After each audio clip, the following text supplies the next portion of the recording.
곧 하나님을 비치시라. 그에게는 어둠이 조금도 없으시다는 것이니라.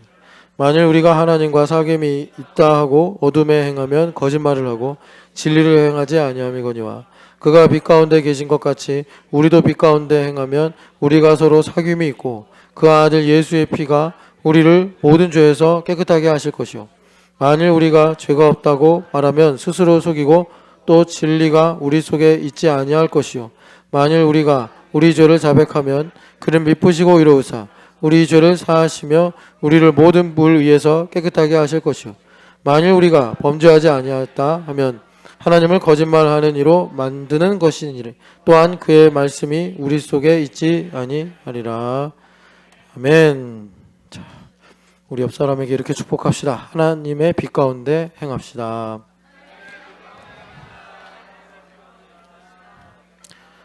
제가 이렇게 손에 붕대를 감고 있으니까 궁금해하시는 분들도 계셔서 화상을 입었습니다.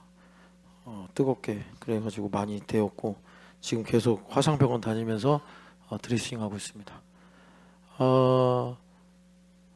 물을 붓다가 손등에 부었는데 좀 제가 미련한 부분이 있어서 그냥 수돗물로 이렇게 하고 말지 해가지고 수돗물로 이렇게 하고 있는데 그래도 좀 이렇게 보니까 이게 만만치 않아 보이는 거예요. 그래서 연고가 필요하겠다 했더니 제 신집사님이 연락을 받고 제 집에 밤 한 11시, 10시 그 사이에 연고를 가지고 오셨어요.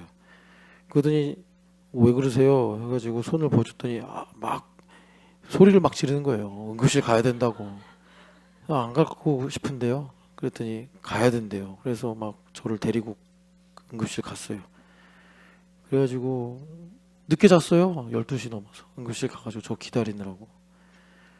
근데 이제 그 응급실 가서 처치하고 다음날 화상병원 가보니까 가길 잘했다 이런 생각을 갖는 거예요. 그냥 고마운 분이에요. 그리고 우리 교회 여러분 뭐 형제들 새벽 예배 잘 안 나오는 거는 뭐 이제 제가 뭐 말해도 흠이 안 되겠죠.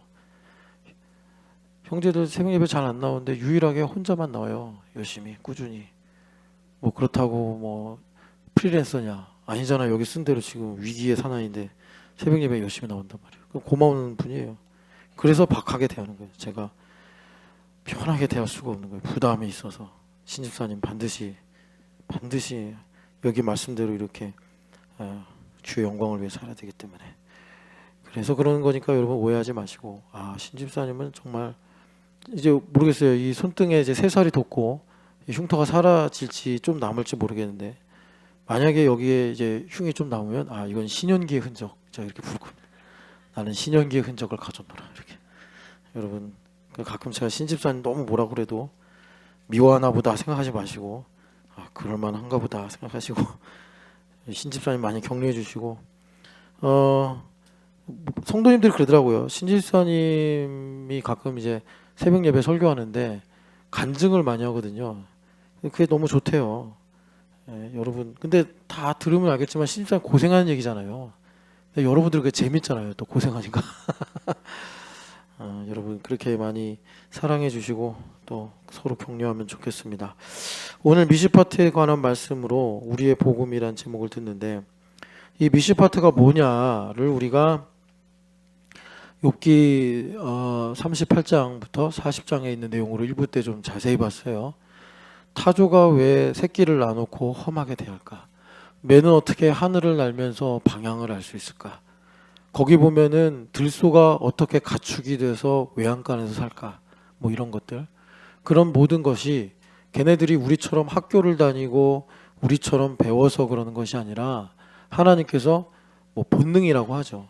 그 미시파트를 그 안에 넣어주셔가지고 그들이 그렇게 자연의 이 순리대로 사는 거다. 그 참 알고 보면 희한한 거예요. 근데 과학이 아무리 발달을 해도 이제 그 비밀을 우리가 아직은 모르죠.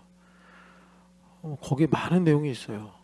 독수리는 왜 하필이면 둥지를 짓는데 그냥 이렇게 편한데 안전한데 짓면 되잖아요. 근데 꼭 위태로운 낭떠러지에 독수리가 집을 짓는다 이 말이죠. 거기에는 독수리의 새끼를 사랑하는 마음과 또 그러니까 안전을 추구하는 마음과 또 이 새끼가 그 맹금류가 돼야 되는, 그 독수리가 돼야 되는 그 어떤 숙명, 그래서 아주 위험한 곳에서 키워야 되는 그런 게 있다 이 말이죠. 그걸 누가 가르쳐 줬겠냐. 거기 나와 있지 않지만 뭐 중동에는 연어가 없으니까. 연어는 왜 바다에서 멀쩡히 살다가 가을이 되면 그런가요? 왜 강 상류로 키웠고 그 막 피부가 벗겨지고 찢겨지는데도 돌아와서 꼭 그렇게 힘들게 산란을 할까? 왜 도요새는 뉴질랜드에서 그냥 살면 되는데 굳이 알래스카까지 와가지고 날아가면서 3분의 1은 다 바다에 빠져 죽는데 그런 험한 일을 감수하고 왜 이렇게 왔다 갔다 할까? 누가 시킨 걸까? 그리고 더 놀라운 건 누가 걔네들한테 길을 가르쳐 줄까? 다 이게 미시파트란 말이에요. 그래서 하나님께서 이런 일을 쭉 말씀하시고 너 그중에 아는 거 하나도 없지 하시면서 넌 왜 내 미시파트를 부인하려고 하냐 이렇게 말씀을 하시는 거예요. 하나님은 그 공의를 절대로 굽히지 않으신다라고 엘리후도 말씀을 하죠. 지난주에 3학년 아이들 이제 4학년이 곧 되니까 설악산을 갔어요. 그런데 눈이 많이 와서 어른인 제 무릎을 넘길 만큼 눈이 쌓여 있었어요. 예준아, 갔으면 참 좋았겠지. 얼마나 신나. 눈이 그냥 무릎 넘게 오니까. 그런데 신나긴 하겠지만 안 가길 다행이다. 이런 생각도 하지. 얘네들은요 허벅지까지 이렇게 쌓이는데 그래도 러셀이 돼가지고 러셀 하신 분들이 계셔서 그 길이 나으셨어요. 그래서 그렇게 걸어갔는데 이제 눈을 보면 흥분하잖아요. 아이들은 야 좋다. 막 보배는 한 초반 2시간에 계속 일부러 넘어져요. 넘어지고. 그래서 제가 한 2시간쯤에 보배야 그러다가 내려갈 때 힘들다. 네, 그랬어요. 그래서 아니나 다를까 한 3시간 지나니까 애들이 13시간 걸었거든요. 3시간쯤부터 애들이 말이 없더라고. 말이 없고. 그래서 제가 일부러 말 걸고 막 그랬어요. 그 중에 아이들하고 이렇게 구호처럼 외친 게 있어요. 잊어버렸어, 안 잊어버렸어? 어디 갔어? 또 3학년. 3학년 어디 갔어? 보배. 강갑이. 잊어버렸어, 안 잊어버렸어? 자, 만남에는 헤어짐이 있고, 사람은 태어나면 죽고, 이 등산도 언젠가는 안 잊어버렸네. 이거 계속 이걸 반복했어요. 제가 앞에 가면서 만남에는 그럼 뒤에서 헤어짐이 있고, 사람이 태어나면 언젠간 죽음이 있고, 이 등산은 끝이 있다. 계속 그러면서 외치면서 걸어갔어요. 자, 언제 끝나나 생각하면 더 멀게 느껴지고 한 걸음만 간다 생각하면 언젠가 끝에 도착한다. 이제 이런 식으로 계속 했어요. 아이들하고. 그런데 이 아이들이 이걸 그냥 외우는 게 아니라 삶의 지혜로 가지면 정말 얘네들이 한 10으로 행복하게 살 거를 한 4, 50으로 5배 이상 그렇게 행복하게 살 수 있을 거예요. 하나님의 공의를 받아들이는 겁니다. 하나님의 공의를. 그런데 연어도 도요새도 타조도 나보다 다 IQ가 낮은데 그래도 그들은 놀랍게 미스테리하게 공의를 다 가지고 사는데 말이죠. 그런데 왜 인간이 이렇게 공의를 부인하고 대들고 그럴까? 왜 이렇게 공의가 없을까? 자, 얘들아, 여기 첫째 줄 이제 3학년, 1학년, 2학년인데 너희들이 크다 보면은 이제 부모님하고 조금씩 갈등이 생겨. 그럴 때 되면 뭐 엄마가 그래서 아빠가 그래서가 아니라 타조나 매나 독수리처럼 미시파트가 없어서 하나님의 공의가 세워지지 않아서 이렇게 생각하란 말이야. 유하랑 예원이 잘 들어라. 너희들이 모태신앙이라서 유아 세례를 받았잖아.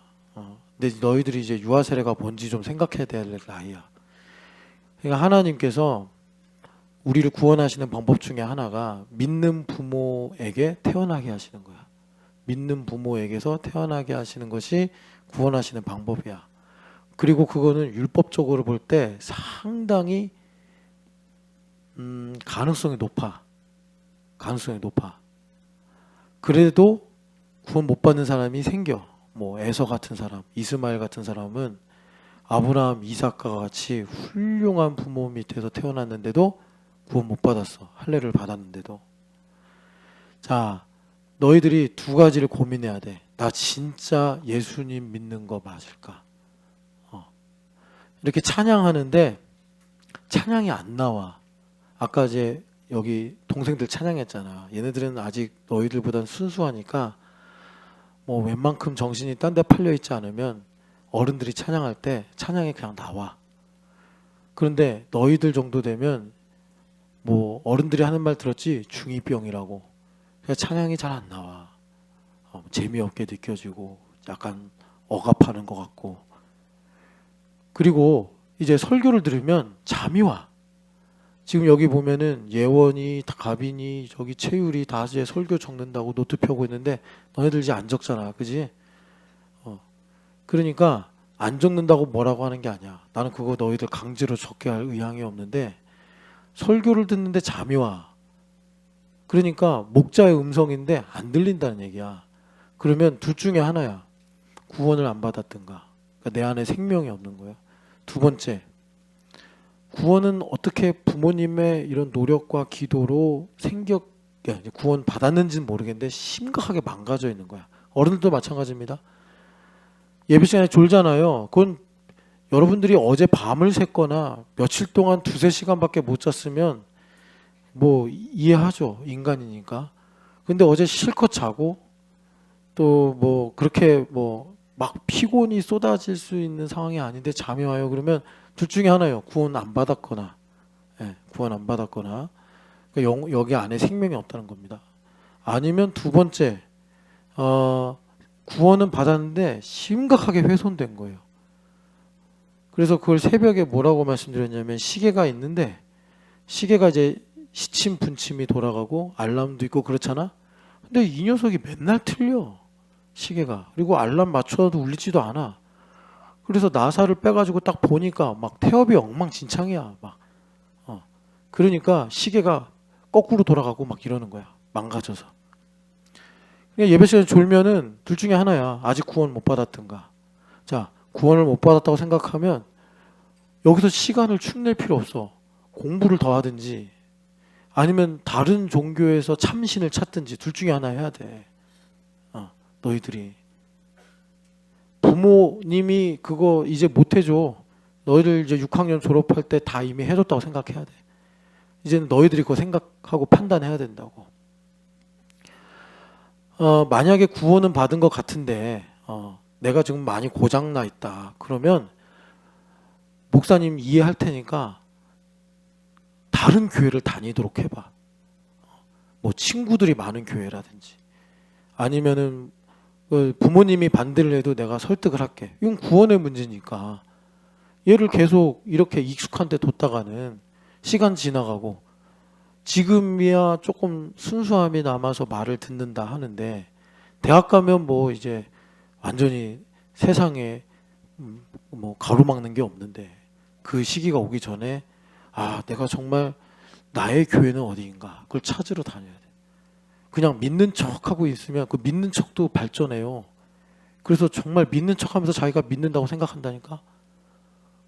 그러니까 그런 오류를 일부러 범하지 말고 구원 받았는가 잘 생각해보고 구원 받았나? 안 받았나? 받은 건데 그렇다.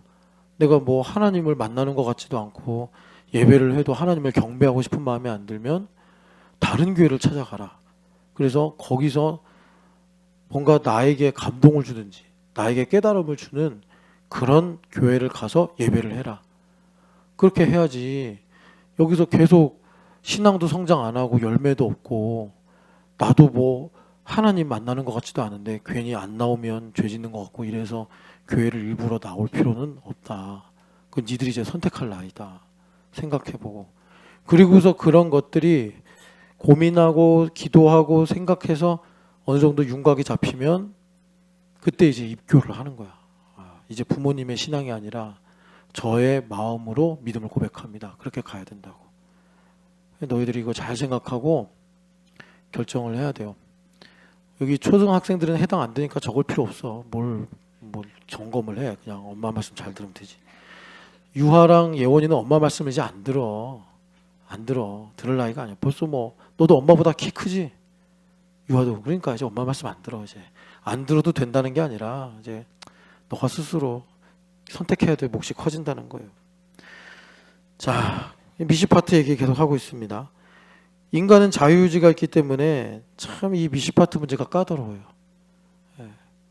그러니까 이 아이들이 제가 뭐 험한 데로 가라 이런 얘기가 아니라 때에 맞게 하나님의 공의가 충족이 돼야지 이 아이들이 신앙을 인격으로 형성하고 살아갈 수 있단 말이에요. 그래서 내 마음의 미시파트, 공의가 충족이 되게 하는 하나님의 방법이 아까 1부 때 말씀드린 대로 우리의 복음이다. 그래서 우리가 읽지 않았지만 1장 1절에 우리가 들은 바, 눈으로 본 바, 자세히 보고 손으로 만진 바, 다 우리가 들어가 있죠.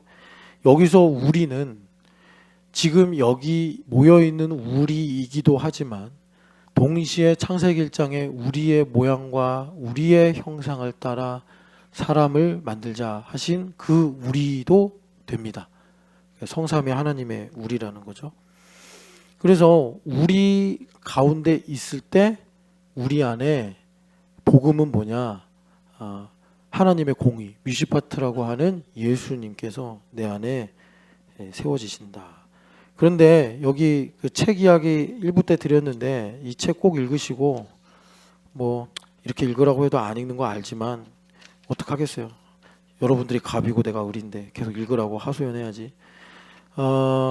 이 책이 이제 이북으로밖에 없고 뭐 헌책을 사는 방법도 있겠지만 여기 보면 제가 여러 가지 문장을 인용하면서 우리가 사는 세계, 특별히 그리스도인이 깨어있지 않으면 이 시대를 분별하지 못하면 있지도 않은 세계에 살아가는 이런 착시 효과가 있다.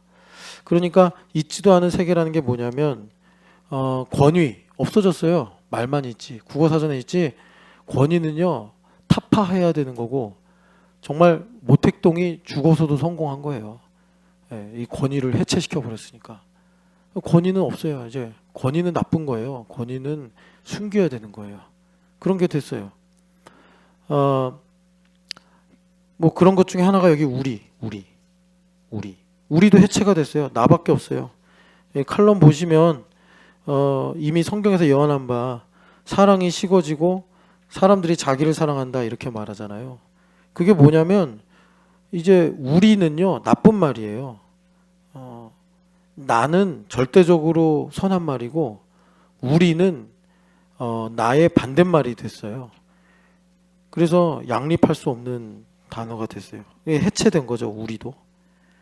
그래서 옛날에는 우리가 있어야 내가 있는 건데 이제는 우리가 있으면 내가 없어요. 그래서 우리 안 돼.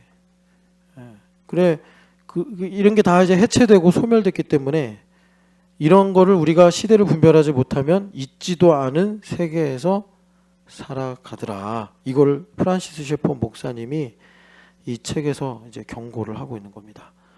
그래서 제가 여기 칼럼에 알바노랑 누칼협이라는 이 신조어죠. 줄임말. 요즘 애들이 좋아하는 줄임말. 알바노는 여기 내 알바 아니다. 그죠? 뭐 남이 뭐 살든 죽든 뭐 울든 웃든 간에 내가 중요하다. 이게 불법이 성하여 사랑이 식어진 건데. 그래서 알바 아니다 더하기 노를 붙여서 알바노. 그게 나랑 무슨 상관이야? 이런 거죠. 그러니까 필요한 만큼은 수용하는데 나에게 불필요한 만큼 선을 넘는 것은 나는 싫다. 알바노. 누칼협은 얼마 전에 우리 성원이가 보배 누나한테 어쩔 한 거야. 어쩔. 보배 누나가 성원아 이렇게 어질고 시끄럽게 하면 안 돼. 그랬더니 어쩔 그랬대죠. 어쩔이 무슨 뜻이냐면 아주 냉소적인 말이래요. 냉소적인. 어쩌라고 나보고 이런 얘기죠. 난 축구하고 싶은데 어쩌라고. 그러니까 성원이 너 정말 그러면 안 되겠지? 어쩔 TV 그런 거 하면 안 되는 거야. 그래서 우리라는 말이 해체된 시대에 살고 있기 때문에 사실 우리가 요한 1서를 통해서 우리라는 복음, 우리의 복음 요한일서 1장 1절에 우리의 눈으로 본 바요, 우리가 귀로 들은 바요, 우리가 손으로 만진 바라 한 이 생명의 말씀이라는 복음, 이것이 참 우리한테 매우 난해한 이야기가 됐는데, 이게 이렇게 이제 무력해지면 무슨 문제가 생긴다고요? 하나님의 공의가 내 안에서 충족이 되지 않아요. 이거는 뭐 지식으로 될 수 있는 게 아니에요. 그래서 참 우리가 하나님께 그 은혜를 구해야 되는데, 자, 먼저 이 얘기 좀 할게요. 무슨 말씀이냐면, 그 여기 4절에 기쁨 얘기 나왔잖아요. 기쁨. 이 기쁨이 뭐냐? 하나님의 기쁨이 우리한테 있는 거죠. 내가 기쁜 게 아니라 하나님 기뻐하시는데, 이 기쁨이 축복으로 나에게 내려와서 내가 그 기쁨 가운데 있고 기쁨을 공유하는 거예요. 그것이 우리의 기쁨이에요. 그러니까 너희들도 다 각자의 기쁨이 있잖아. 각자의 기쁨. 그런데 그 기쁨이 아니고 너희들이 하고 싶은 거, 뭐 선물 받고 싶은 거 얻어서 기뻐하는 게 아니라 하나님 기뻐하시는 거야. 그러면 그 하나님 기뻐하시는 걸 수지가 기뻐하는 게 뭐냐? 다니엘부에서 찬양 연습하지. 그거 하고 싶고, 그거 하고서 마음이 뿌듯해지고, 그거 하고서 막 엄마 아빠가 잘했다, 선생님들이 잘했다, 그게 기쁜 거. 새벽송 돌면서 재밌는 거, 그게 우리의 기쁨이야. 그게 우리의 기쁨. 그런데 이제 뒤에 우리 유하, 여기 예준이, 규은이 언니들한테 물어봐. 언니들은 그게 기뻐요? 그러면 다 안 기쁘다고 할 거야. 너 때나 하는 거야. 그럴 거야. 그치 예원아? 아니야? 너 이번에 뭐 하는데 그러면? 암송이라도 해. 문찬희 집사님이 인도하면서 이게 뽑기 해가지고 뽑히면 성경 암송하면 선물 준대. 암송이라도 하라고. 정유아도 아무것도 안 하지? 신청했어요? 아니 지금 당황하잖아요. 아니래. 그런 식으로 섭외하고 있어.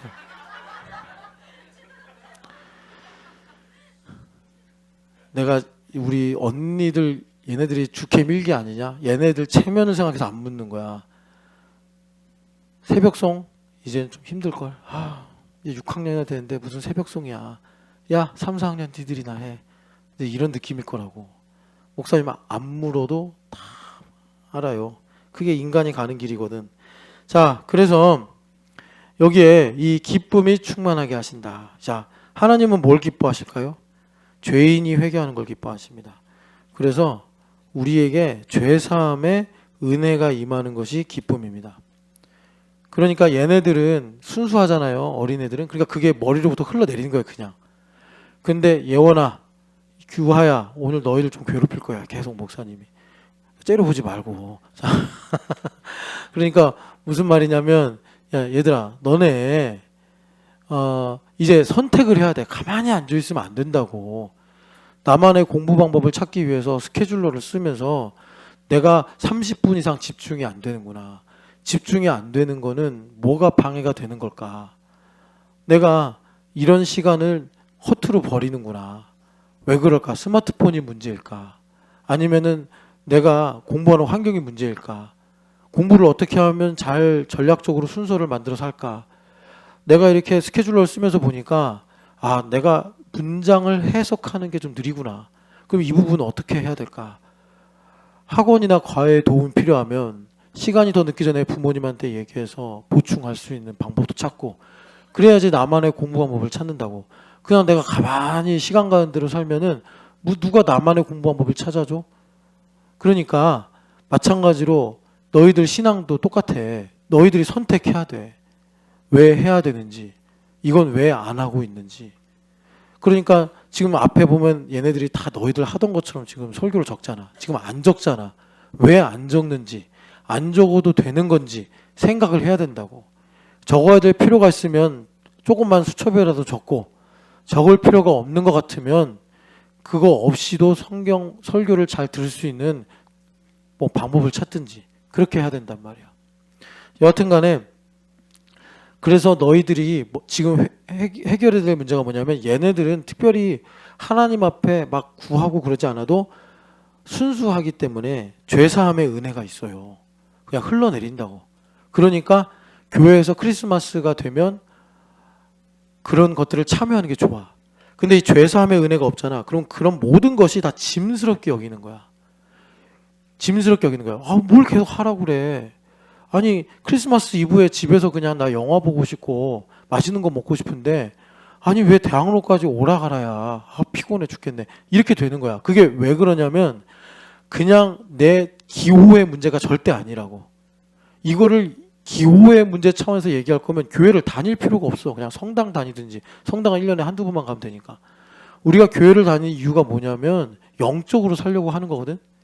영적으로 산다는 건 뭐냐면 세상의 모든 것이 다 변화되고 없어지는데 변하지 않고 사라지지 않는 진리라든가 생명이라든가 사랑이 있다라고 믿기 때문에, 그리고 그것이 성경에 기록이 됐고 그것을 우리에게 주신 분이 예수님이라고 믿기 때문에 우리가 이렇게 수고롭게 교회로 오는 거예요. 또 그 방법을 찾고 그게 뭔지 내가 가지고 싶고 이러기 때문에. 그러면 2부 때 내가 교회 오느냐 마냐는 어떤 영화를 볼 거냐, 내가 어떤 옷을 입을 거냐라는 기호의 문제가 아니고, 그것은 지금 내 안에 죄사함의 은혜가 있냐. 죄사함의 은혜가 있으면 우리 교회가 이번에 크리스마스 전야제는 부산에서 합니다. 다 와. 그래도 부산에서 하면 재밌겠군 뭐 이러면서 오든지 뭐 그런다고. 그런데 죄사함의 은혜가 없으면 아니 무슨 왜 이런 걸 여기서 하는 거야 막 이런 식으로 이제 내 생각과 마음이 달라진단 말이지. 유연이 이번에 저기 다니엘부에서 찬양하는 거 너도 하지? 그러면 유하가 하는 게 없어도 야 유연이가 찬양을 한다고 꼭 봐야겠다 해가지고 유연이 주려고 꽃도 좀 준비하고, 유연이가 그렇게 딱 찬양하면 야 유연아 너 정말 잘한다 이런 마음이 생긴다고. 그런 마음이 왜 생기는지 알아? 유연이를 물론 언니로서 사랑해서도 있겠지만 예수님의 보혈이 네 마음에 뿌려져서 죄사함의 은혜가 있으니까 그게 되는 거예요. 근데 죄사함의 은혜가 없으면 그걸 피곤하게 못하러 해. 얘랑 그냥 CGV 가서 영화나 보지. 그리고 엄마 아빠랑 맛있는 거나 먹지. 크리스마스인데. 이렇게 되는 거라고. 그래서 여러분 여기 우리의 기쁨이 충만하다라는 것은 죄사함의 은혜예요. 그러면 여러분 죄사함의 은혜가 예수님께서 십자가에 달려 죽으셔서 나를 위해 피 흘려 주심으로 그 피로 내 죄가 씻어졌음을 믿습니다. 이렇게 말로 주절주절 거린다고 됩니까? 아니죠. 이 죄사함의 은혜는 지금 제가 이렇게 숨을 쉬고 활동을 하는 게 심장이나 폐나 이런 장기들이 제 기능을 하기 때문에 되는 것처럼 실체가 있는 일이에요. 이 실체를 우리가 뭐라고 그러냐면, 여러분 죄를 로마서에서 논할 때 뭐라고 그러냐면 죄의 지배 이렇게 말합니다. 이 죄의 지배를 깨뜨리는 게 죄사함의 은혜예요. 죄의 지배를 깨뜨릴 수 있는 유일한 것은 은혜의 지배입니다. 그러니까 은혜가 나를 다스려야 죄의 지배 안 들어가는 거예요. 내가 죄의 지배 가운데 있으면 죄의 종이 돼가지고 죄가 하라는 대로 화내고 근심하고 내가 불안해하고 두려워하고 수치스러워하고 이러는 거예요. 우리는 1부 때도 말씀드렸지만 세상에 살면서 엄청난 횟수로 학습이 돼가지고 성원이랑 저랑 싸웠어요. 그래서 성원이가 저한테 나쁜 말을 했어요. 그럼 우린 이런다고. 성원이 때문에 화가 나요. 아니다. 성경은 뭐라 그러냐면 너가 죄의 종이기 때문에 죄가 너를 화가 나도록 조종하거나 명령하거나 너를 끌고 갔기 때문에 화가 나는 거다. 하나님께 나아가서 은혜의 지배 아래 있으면 성원이랑 싸워도 너가 화를 내지 않을 뿐만 아니라 그 일로 왜 이렇게 안 돼? 그 일로 뭐가 문제가 생겨? 어쩔 수 없다. 은혜로 나가게 된다. 주님께서 우리를 용서하시고 구원하시는 은혜 가운데 살게 된다. 주님께서 우리에게 말씀하시는 거예요. 자, 그래서 은혜 지배는 뭐냐? 이거 적으면서 해야 되는데 됐나 안 됐나? 갑자기 왜 이러지? 자, 귀로 잘 들어보세요. 자, 은혜 지배는요. 자, 지배가 있으려면 나라가 있어야 돼요. 내 안에 하나님의 나라가 임한 거예요. 그래서 하나님은 은혜의 하나님, 은혜로 다스리시는 거예요. 자, 그런데 하나님의 나라가 뭐냐 봤더니 그의 아들 예수 그리스도의 통치예요. 그래서 예수님께서 다스리시는 통치가 임할 때 내가 은혜 지배 아래 있게 되는 것입니다. 그래서 우리가 그것을 내 입술로 고백하기를 주님 이렇게 말하는 거예요. 뭐 나의 왕이시여 이렇게도 말하지만 주님 이렇게 말하는 거예요. 그런데 여러분 예수님의 통치 여기서 이제 중요해요. 예수님의 통치는 이 세상의 왕들하고 달라요. 이 세상의 왕들은 사실 좋은 말로 다스리면서 뭐 선왕이니 좋은 왕이니 뭐 훌륭한 왕이니 그러지만 다 힘, 칼, 뭐 또 뭐가 있나요? 하여튼 그런 권세를 가지고 그러니까 그 사람들을 무섭게 하는 권세, 사람들을 꼼짝 못하게 하는 권세를 가지고 그러니까 다스리는 거예요. 예수님의 다스림은 세상의 그것하고 달라요. 예수님의 다스림은 어떤 거냐면 그래서 주님께서 성전을 보여주신 것인데 주님께서 우리의 성전 되심과 대제사장 되심과 우리를 위한 친히 영원한 예물이 되셔서 나를 성전 삼으심으로 하나님의 통치를 베풀어 주시는 거예요. 이거 좀 이해하기가 힘든데 이해하려고 그러지 말고 계속 듣다 보면 그런 거구나. 그러니까 이걸 간단하게 말하면 다른 왕들은 꿇어 이러고 어디 감히 왕의 얼굴을 쳐다봐 이렇게 사람을 무섭게 해서 그 사람이 왕의 말을 듣게 해가지고 다스리는 반면 예수님은 오히려 우리의 발을 닦아주시는 종의 모양 섬기는 자로 오셔서 우리를 다스리시는 거예요. 그러니까 이게 사실 우리가 상식으로 이게 매칭이 안 되기 때문에 사변적인 신앙으로 빠지는 거예요.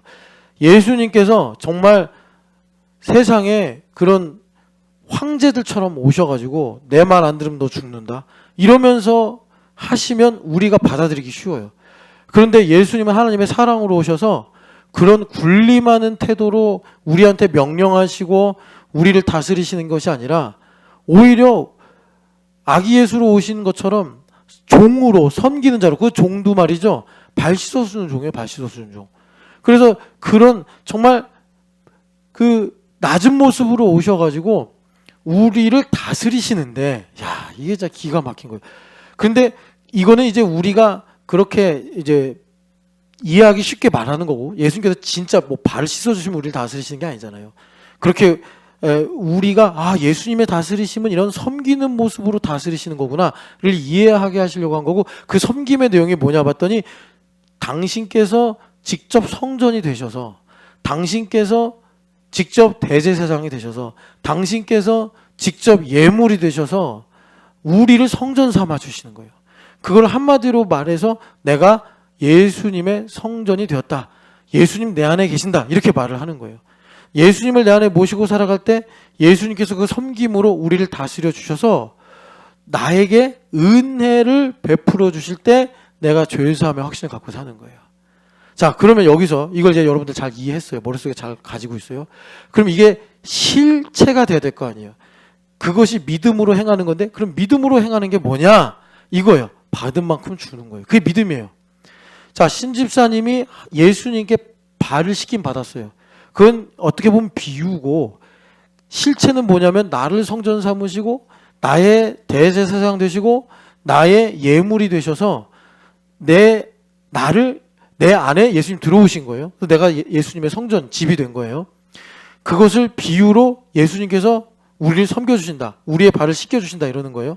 그거를 정말 신집사님이 믿으면 허집사님의 아름답고 존귀하고 또 사랑스러운 모습이 아니라 발이니까 엉터리고 화가 나고 속상하고 뭐 더 나가서 이제 부부지간은 밑바닥까지 보니까요. 아우 환멸까지 느껴지는 그런 것이 보일 때 예수님께서 나를 섬기셨듯이 내가 받은 만큼 허집사님을 섬기는 거예요.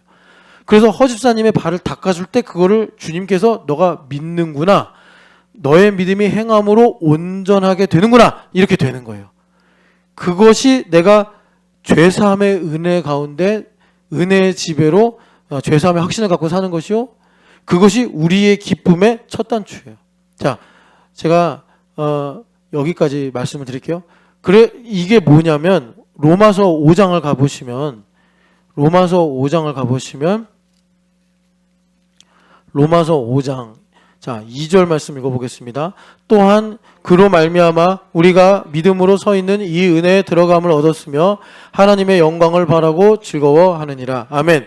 여기 보면 믿음으로 서 있다. 그래가지고 믿음으로 말미암아 사는 것을 첫 번째 은혜에 들어간다. 은혜에 들어간다는 게 뭐냐면 내가 지성소로 들어가는 거예요. 은혜의 보좌로 들어가는 거예요. 히브리서 4장 16절 말씀처럼 지성소로 들어가면 무슨 일이 생기죠? 주님께서 나에게 말씀하시는 명령을 듣게 되는 것입니다. 다시 말해 그건 무슨 말이냐면 무슨 소리를 듣는다라고 말하는 것이 아니고 내가 생명을 얻게 되는 거예요. 생명이 뭐죠? 하나님과 나와의 관계예요. 하나님과 나와 관계 있다는 게 뭐예요? 하나님께서 상문아라고 부르시는 거예요. 그러면 하나님께서 맨날 소리로 상문아 그러면 상문 형제가 네 이러는 것이냐? 그게 아니고 상문 형제 속에 평안이 있는 거예요. 자, 유다미가 있습니다. 유다미가 아빠가 있으면 그 존재감 때문에 평안해요. 그런데 아빠나 엄마가 없으면 불안해서 울어요. 하나님의 음성을 듣는 게 그런 거예요. 하나님께서 맨날 상문아 뭐하냐? 상문아 뭐 이게 말 시키는 게 하나님 음성 듣는 게 아니라 하나님의 인격적 임재를 내가 느끼면서 내가 하나님 주시는 평안함이 있어야 되는 거예요. 그러려면 자 상문 형제가 분별력이 있어가지고 뭐는 세상이 주는 평안이며 뭐는 하나님으로부터 오는 평안인지를 구분할 줄 알아야 돼요.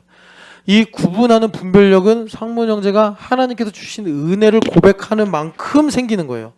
은혜를 모르면 세상이 주는 평안은 사실 똥이잖아요. 이따 사라지니까 오히려 나를 더 희망 고문하는 그런 문제란 말이에요. 그렇기 때문에 은혜를 모르면 이게 똥인지 이게 금인지를 몰라요. 근데 내가 은혜를 알면 아 이거는 세상이 주는 평안, 이거는 하나님 주시는 평안, 구분을 하면서 하나님의 평안이 내 안에 있는 점들을 깨닫고 살아갈 수 있게 된다는 것입니다. 그래서 여기 보면은 죄사함의 은혜 지배 아래 있으니까 내가 은혜에 들어감을 얻었으며, 그래서 우리가 이제 하나님과 관계가 생기는 거예요. 여기 영광을 바라고 즐거워하느니라 이랬는데 직역을 하면은 하나님의 영광의 소망을 자랑한다 이런 거예요. 그러니까 여기서 중요한 게 이제 여러분 영광을 하나님께서 빛으로 우리에게 말씀하시잖아요.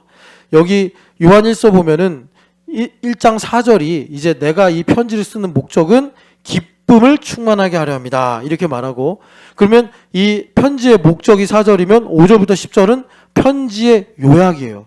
그래서 2장 1절부터는 그 요약된 내용을 쫙 펼쳐가는 건데 5절부터 10절에 보니까 이 요한 1서라는 편지의 핵심이 뭐냐? 하나님은 빛이라는 거예요. 그러니까는 하나님은 빛이시라서 어둠이 조금도 없다로 시작하시는 거예요. 그러니까 이런 겁니다.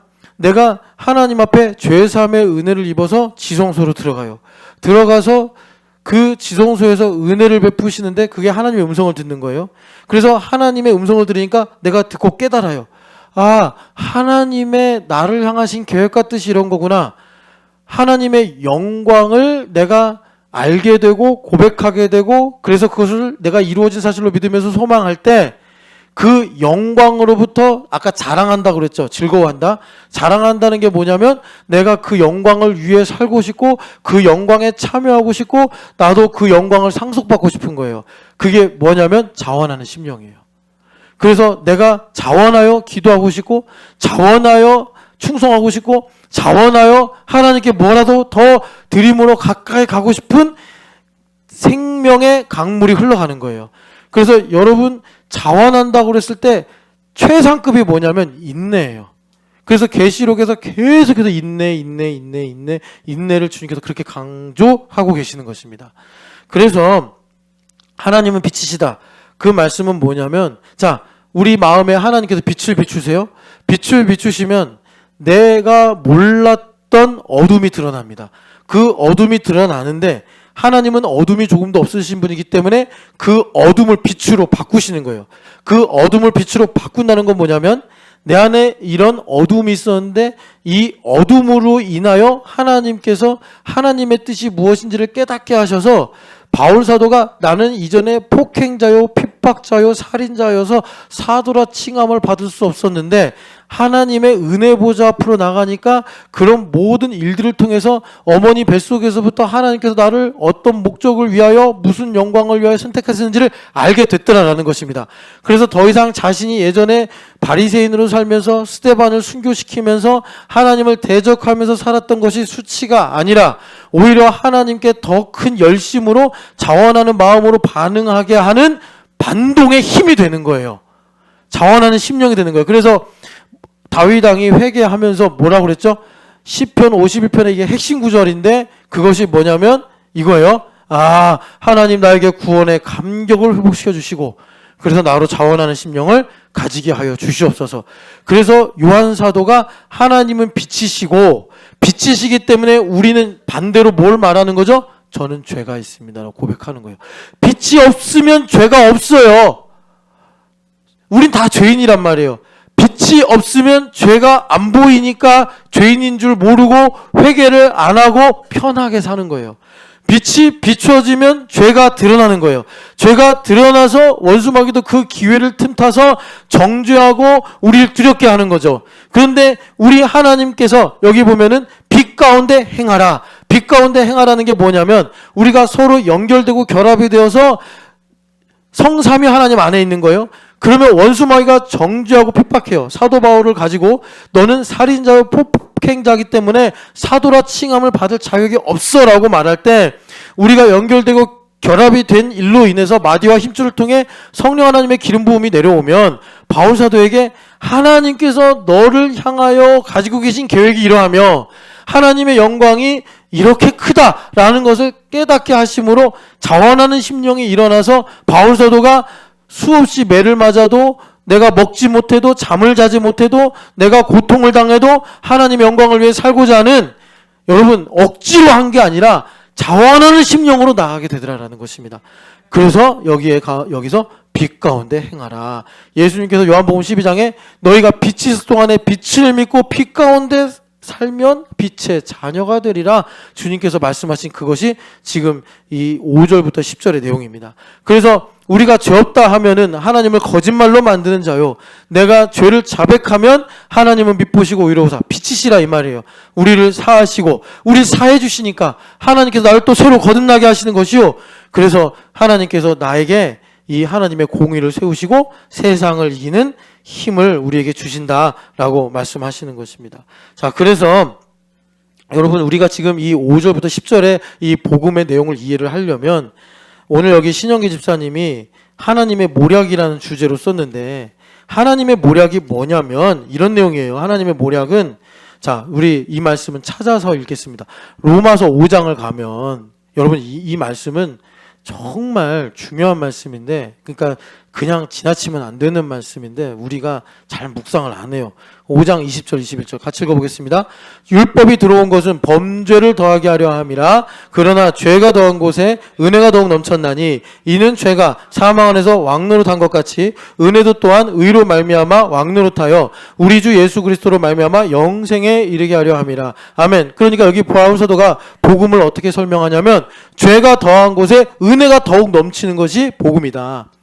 그런데 여기서 중요한 게 우리가 율법에 마침이 없으면 다시 말해 내가 계속 의존적으로 살고 내가 무언가에 매여 있으면 이 복음을 몰라요. 그래서 어떤 일이 생기냐면 6장 1절에 은혜를 더하게 하기 위해 죄를 더 짓자 이렇게 나와버리는 거예요.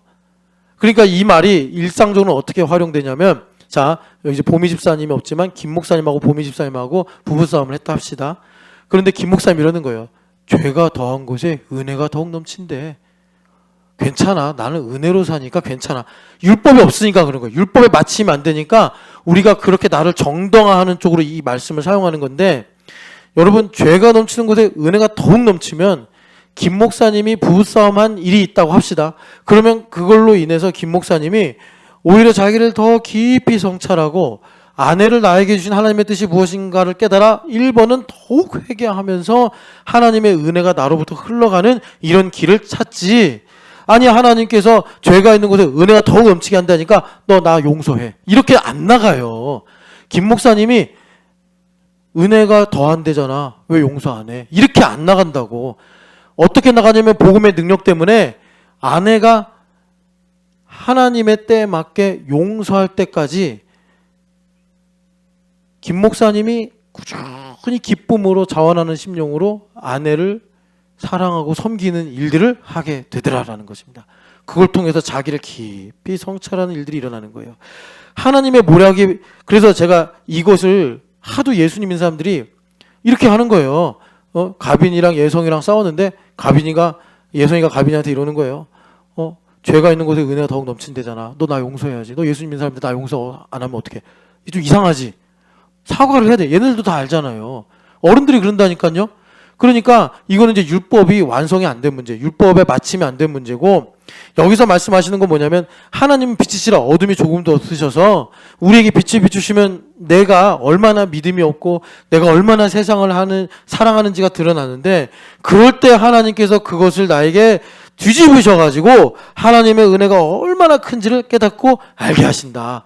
그래서 생명이 사망을 삼키는 일들이 생긴다. 이것이 하나님의 모략이에요. 고린도후서 12장을 한번 읽어보겠습니다. 고린도후서 12장을 보면 하나님의 모략이 무엇이냐. 자, 12장 9절 10절 여러분들도 잘 아는 말씀인데 같이 읽어보겠습니다.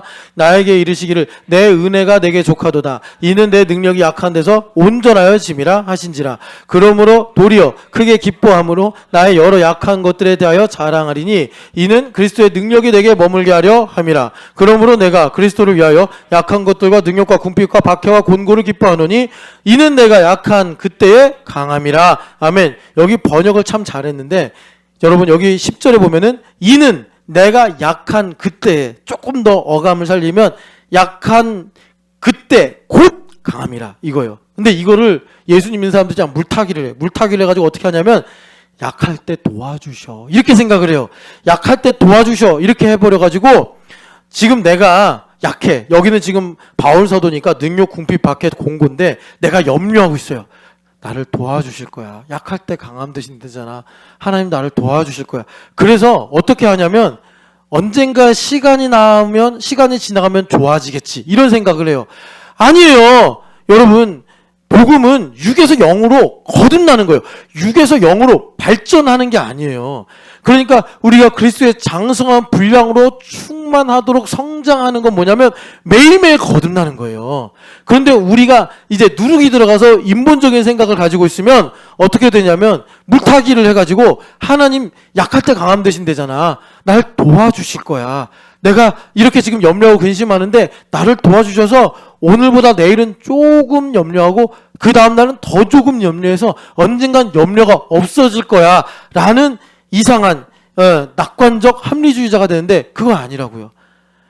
약한 것이 곧 강함이라. 이것이 하나님의 모략이에요. 그래서 하나님께서 나를 자빠져 있는데 일으키시고 죽어 있는데 살리시는 거예요.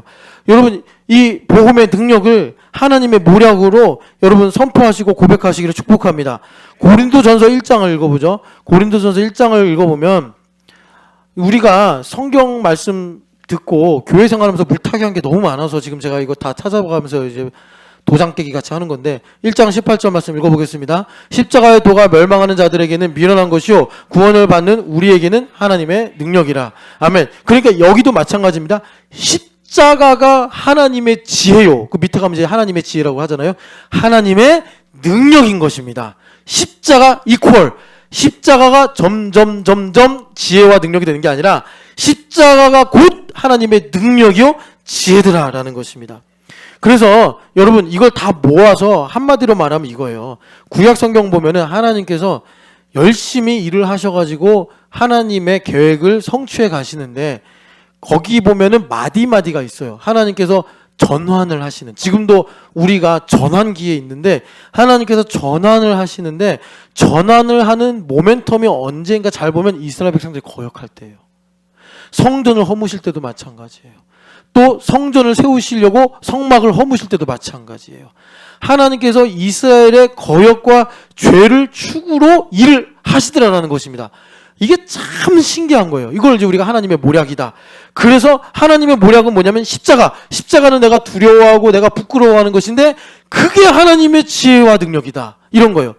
그리고 아까 전에 내가 약한 거는 다 감추고 싶고 버리고 싶은 건데 약한 그것이 곧 강함이다. 주님께서 이렇게 말씀하시는 거예요. 죄가 더하는 것은 정말 내가 두려워하는 일인데 이 빛이 비추어져서 죄가 드러나 내 본성이 어떠한지 내 중심이 어떠한지 드러나는데 그곳에 내가 복음의 능력으로 은혜가 더욱 넘쳐요. 그래서 하나님께서 마귀가 이렇게 생각하는 거예요. 야, 이제 내가 이기겠다. 아, 이제 내 뜻이 이루어지겠다. 이렇게 생각할 때 하나님께서 복음의 능력으로 하나님께서 전세를 역전시키는 거예요. 그게 복음의 능력인데, 그래서 우리가 구약 성경을 통으로 쭉 연결해 보면은 하나님께서 이스라엘 백성들이 정말 거룩하고 기도 잘하고 순종해서 하나님께서 단계를 업그레이드 시키시는 것이 아니라 이스라엘 백성들은 번번이 하나님 앞에 거역하고 하나님 앞에 우상 숭배하는데 하나님께서 그것을 뒤집고 바꾸시면서 하나님께서 그분의 일을 멈춤 없이 이루어 가시고 그리고 오늘까지 오신 거더라라는 것입니다. 그래서 제가 지금 드리는 말씀은 우리가 죄를 지어도 된다라는 얘기가 아니라 하나님을 그렇게 경외하고 하나님을 그렇게 신뢰할 때 다시 말해 우리의 기쁨이 충만해진다. 우리의 기쁨을 어떻게 충만하게 하시냐면 죄사함의 은혜를 확신하게 하심으로 내가 하나님의 지성소로 들어가게 될 때 하나님께서 그런 일들로 인해서 우리에게 리액션을 일으키셔가지고 아, 하나님께서 나에게 이런 영광과 뜻을 가지고 계시는구나를 깨달아 그것을 위해 살도록 하는 자원하는 심령을 나에게 가지게 하시더라라는 것입니다. 엘리야도요, 여러분 갈멜산에서 승리한 다음에 갑자기 바뀐 게 아니라 완전히 바닥에 떨어져서 하나님 앞에 되게 불경한 기도를 한 거 아니에요? 나를 죽여주세요. 그건 뭐냐? 하나님 실패했어요. 하나님 말씀대로 했는데 된 거 하나도 없어요. 이제 끝났어요. 라고 희망이 없는 기도를 하나님께 드렸는데 하나님은 그 기도를 오히려 새로운 시작으로 자, 끝이라고 끝이니까 시작하면 되지 해가지고 뒤집으셔서 엘리야에게 자 이제 7,000명 남길 거야 하시면서 하나님께서 엘리야를 완전히 새로운 도약이 된 차원으로 바꾸시는 것처럼 하나님의 모략이 그렇다. 그래서 하나님의 모략은 여러분 우리가 합리적으로 이해하고 깨달을 수 있는 것이 아니라 거듭나서 영적으로 그러니까 그 욥이 회개할 때 그러잖아요. 내가 아무것도 모르면서 말을 너무 많이 해가지고 이치를 어둡게 했나이다. 그러면서 말하기를 내가 이전엔 귀로만 들었다가 눈으로 배움나이다 라고 자신의 회개를 설명한 것처럼 우리가 이 육에서 영으로 도약을 하면서 내가 거듭나는 체험을 하면서 하나님의 모략, 아 나의 약함이 곧 하나님의 강함이구나, 아 나의 이 죄로 인해서 은혜의 지배가 더 확장되겠구나, 이것을 우리가 깨닫고 하나님의 영광을 바라고 즐거워한다. 이것이 여기 요한 1서에서 말하는 우리로 말미암은 기쁨의 충만이다. 주님께서 이렇게 우리에게 말씀하시는 것입니다.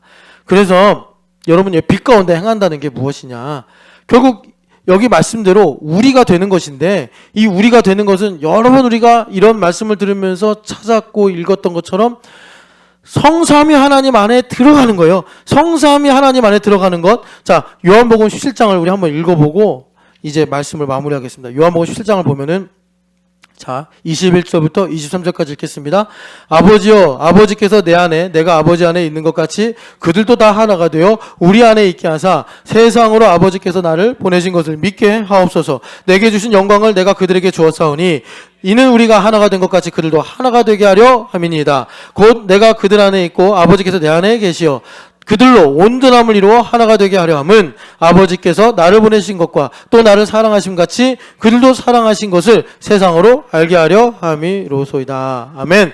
자, 여기 보면은 예수님께서 기도하시는 핵심이 뭐냐 봤더니 그들이 하나가 되게 하셔서, 하나가 되게 하시는 것이 뭐냐, 예수님께서 모퉁이 돌이 되게 하셔서 다 그 모퉁이 돌에 붙는 거예요. 그래서 그들이 예수님과 하나가 되니까 예수님은 삼일체 하나님의 대표로 이 땅에 오신 분이라 예수님과 하나가 되면 성삼위 하나님 안에 들어가 사는 일이 되는데, 성삼위 하나님은 빛이시라 내가 빛 가운데 들어가 사는 게 되는 거예요. 그런데 그 빛을 우리가 그냥 광선으로 보면 안 되고 그 빛은 무엇인가?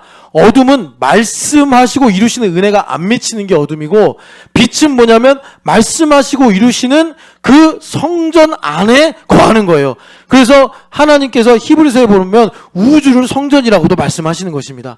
그러니까 우리가 하나가 되는 것은 뭐냐면 눈에 보이기에는 다른 게 없지만 우리가 믿음의 눈을 열어서 보면은, 자, 트리니티 셀 안에서 우리가 들어가 사는 것은 뭐냐면, 말씀하고 이루시는 하나님의 영광의 빛 가운데 우리가 들어가 살면서 하나님의 사랑이 이 땅에 흘러가는 축복의 삶을 살게 되는 거더라. 주님께서 이제 이렇게 말씀하시는 거예요. 그래서 이제 정리하면 그래요. 내가 어떻게 살 것인가? 그것은 내 안에 하나님의 미시파트가 세워지는 것인데, 마치 매가 매로 태어나서 날면서 방향을 알듯, 타조가 타조로 태어나서 타조로 살듯이, 그리고 독수리가 독수리로 태어나서 독수리로 사는 것처럼 우리도 그런 각자 똑같은 것이 아니라 사람마다 다양하게 하나님의 계획과 영광과 뜻이 있단 말이죠. 그런데 걔네들은 우리처럼 자유의지가 없으니까 그냥 유전자에 의해서 그렇게 그걸 습득하고 살아가지만, 우리는 자유의지가 있기 때문에 하나님께 적극적으로 동의를 드리면서 자원하는 심령이 내 안에 부응하게 될 때, 그때 우리가 엄태우는 엄태우로, 김진추는 김진춘으로, 여기 우리 예성이는 예성이로 살아가는 하나님의 공의가 충족이 되는 거예요. 그런데 그 공의가 내게 들어와야 되는데, 그 공의가 내게 들어오는 방법이 뭐냐? 그거를 만드신 하나님 안에 들어가야 돼요. 그런데 죄 때문에 못 들어가니까 예수님께서 오셔서 우리를 제자 삼으시고 예수님과 붙어버리게 하셔서 우리가 하나가 되는 실체를 통해서 예수님으로부터 그 미시파트가 내려오게 되는 거예요. 아, 나의 인생의 목적과 하나님의 계획과 하나님의 영광과 하나님의 뜻이 이러하구나라고 우리가 그 미시파트를 가지고, 우리가 매라면 동서남북을 알고, 독수리라면 낭떠러지에 집을 짓고, 내가 타조라면 타조처럼 빠른 발을 가지고 달리면서 하나님의 영광을 위해 바라고 살아갈 때, 이 세상에 하나님의 사랑이 흘러가서 우리 아이들이 살아갈 다음 시대가 사랑이 시고 불법이 성하면서 인간성이, 여러분 인간성이 많으면 어떻게 되겠어요? 그 학자들이 전쟁사를 연구하면서 그러잖아요. 전쟁이 일어나게 되면 반드시 그 사회와 민족 단위의 정서가 바뀐다. 그 뇌과학자가 한 말인데, 지금 우리나라가 되게 심각한 게 뭐냐면 갈수록 영화나 드라마가 자극적이 된다는 거예요.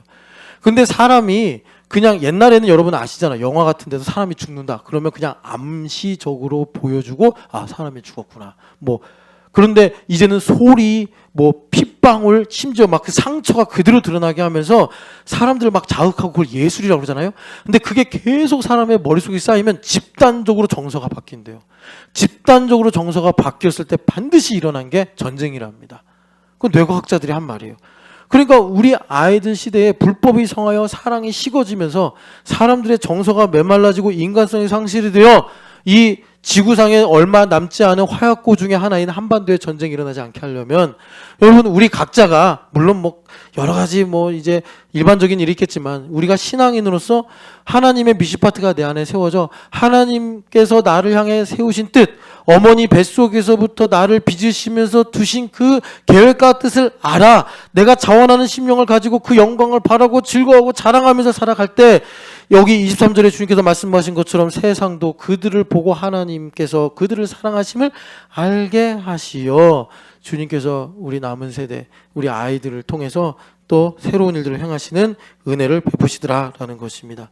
그래서 여러분, 아까 1부 때 제가 하나님의 공의가 뭔지를 알려면 버린 돌, 모퉁이 돌 문제가 해결돼야 된다. 이 버린 돌, 모퉁이 돌 얘기는 아까 전에 마태복음 22장에서도 우리가 잠깐 1부 때 봤지만, 그 버린 돌, 모퉁이 돌 얘기를 예수님 하시기 전에 무슨 얘기 하셨냐면, 어떤 주인이 포도원을 만들고 포도원을 농부들에게 맡겼는데 세를 받으려고 종을 보냈더니 종들을 다 때리고 죽이고 막 이래가지고, 나중에는 내 아들을 보내면 좀 조심하겠지 해서 아들을 보냈더니 저 아들만 제거하면 이 포도원이 우리 것이 되는 거 아니냐, 그래가지고 아들까지 죽여버렸다. 그래서 예수님께서 거기 듣고 있던 유대인들에게 묻는 거예요. 옆에는 바리새인들이 있고. 그러면 그 주인이 다음에 어떡하겠냐 그랬더니, 그 듣던 유대인들이 먼저 맡겼던 농부들은 다 이제 죽여버리고 새로운 농부들한테 맡기지 않겠습니까? 이건 당연한 상식이죠. 그랬더니 바리새인들이 듣다가 이거 우리 들으라고 하는 말 아니야 해가지고 상당히 불쾌했다고 마태복음에 기록이 돼 있어요. 그런데 여러분, 이 내용이 무슨 말이냐면 버린 돌과 모퉁이 돌 얘기라고. 그러니까 버린 돌과 모퉁이 돌이 해결이 안 되면, 버린 돌을 가지고 모퉁이 돌로 쓰시려고 하는 하나님께 계속 부딪히는 거예요. 계속 부딪히는 게 뭐 여러분들이 뭐 하나님하고 만나서 막 씨름하고 이러는 게 아니라 아까 말씀드린 것처럼 강성모 집사님이 사무엘부 부장 선생님이고 전보미 집사님이 거기에 선생님으로 계신데 계속 갈등이 생기는 거예요. 그러면 서로 모아놓고 둘이 왜 이렇게 싸우는 거야? 그럼 강성모 집사님은 전보미 집사님 원망을 하고 전보미 집사님은 강성모 집사님 원망을 한단 말이에요. 근데 우리는 이제 어린아이가 아니라 영적인 사람이라면 사무엘부의 공의가 세워지지 않아서 거구나. 강성모 집사님은 부장으로서의 미시파트가 세워지지 않았고 전보미 집사님은 전보미 집사님으로서의 미시파트가 세워지지 않았으니까 둘이서 각자 옳은 말을 하면서 박치기 하는 거구나. 이렇게 이제 되는 거란 말이에요. 그래서 우리가 이 미시파트를 세우는 방법은 뭐냐? 동물들은 자유의지가 없으니까 하나님께서 그냥 그들이 태어나는 대로 다 넣어주셔서 다 제각각 지들이 살아갈 방법대로 살아가는 반면 인간은 자유의지가 있기 때문에 아까 전에 우리가 본 대로 우리 안에 있게 하사 기름 부음으로 성령 하나님께서 우리를 거룩하게 하실 때 우리에게 하나님의 뜻이 계획이 무엇인지 깨닫고 알게 되어 우리 안에 하나님의 공의가 세워진다. 얘들아, 니네 잘 들어. 지금 손톱 만질 때냐? 잘 들으라고. 그러니까 그냥 미시파트가 세워지는 게 아니라 지금 너네들 15, 16이잖아. 내년인가? 올해인가? 하여튼 간에 너희들이 매번 그런 건 아니겠지만 부모님하고 트러블이 생긴다고. 그러면 트러블이 생길 때 그냥 승질만 확 부리지 말고 왜 트러블이 생기는지를 보고 내가 이성이 있으니까 이렇게 말을 안 듣고 내가 승질을 부리는 것이 과연 합당한가 객관적으로 생각해보고 그게 감정에 휘둘려서 잘 안 될 것 같으면 유아는 찬현이한테만 물어봐도 찬현이가 그거 사고할 능력 충분하고 임예원도 그걸 모르겠으면 예준이한테 물어봐. 야, 엄마가 이래서 내가 이렇게 말했는데 내가 이렇게 행동하는 게 과연 옳으냐 과하냐. 예준이도 그 정도 사고할 능력이 있다고. 그러면 들어보고서 이러면 안 되는구나를 깨달을 때 그때 우리 안에서 미시파트가 세워진단 말이야. 알겠어? 무슨 말인지? 내가 지금 부모님 얘기만 하는 게 아니라 너희들 신앙 얘기하는 거라고. 신앙 얘기. 오늘도 예배하는데 내가 지금 유연이 봐봐. 야, 유연아 너 줘봐. 야, 수지랑 유연이가 이렇게 적는다고. 이거를 적으면서 너희들 머릿속에는 뭐가 남았냐고. 지금 생각을 하란 말이야. 얘네들이 이렇게 야, 성원이가 이거 적는데 보고서 깨달아야 된다고. 이걸 모르면은 매나 타조보다 못한 인생을 산다니까. 사람인데. 그러니 너희들이 지금 부모님 얘기를 내가 예로 들었지만 부모님만의 문제가 아니고 먼저 하나님과의 관계 문제더라. 알겠어요? 우리가 같이 기도하면서 이 하나님의 공의를 구하는 시간을 갖겠습니다.